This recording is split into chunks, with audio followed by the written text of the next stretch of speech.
প্রতিদিন যেমন কাজে বেরোই, কাজে বেরোনোর সময় যখন ট্রেন থেকে নেমে ওভারব্রিজ দিয়ে আমি যাচ্ছি হেঁটে, তখন দেখি একজন দাদা ওনার স্ত্রী এবং দুটি বাচ্চাকে নিয়ে ওভারব্রিজের ওপর বসে আছেন। কিছুটা সময় দেখার পর যেটা বুঝলাম, ওরা দুজনেই চোখে দেখতে পায় না। বাচ্চা দুটো চোখে দৃষ্টি আছে এবং দাদাটা এবং দিদিটার চোখে দৃষ্টি নেই। তো কিছুক্ষণ ওনাদের দেখার পর ওনাদের সামনে গেলাম, গিয়ে কথাবার্তা বললাম। তারপরে শুনুন ওনাদের সাথে কী কথাবার্তা বললাম।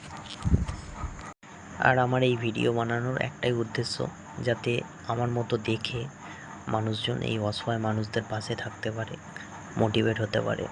আমার ভিডিও বানানোর উদ্দেশ্য এই একটাই। ভালো আছো দাদা?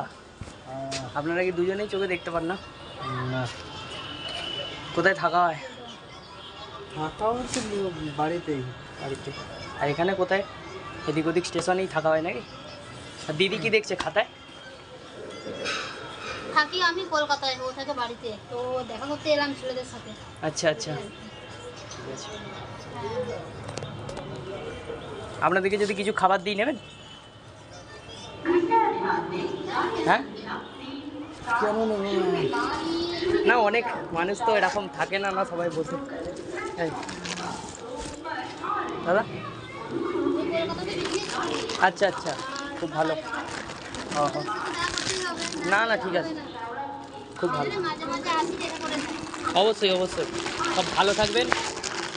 পুজো সবাই, পুজো ভালো কাটুক আপনাদেরও। ঠিক আছে, আসছি দাদা, আসছি দিদি। হ্যাঁ হ্যাঁ।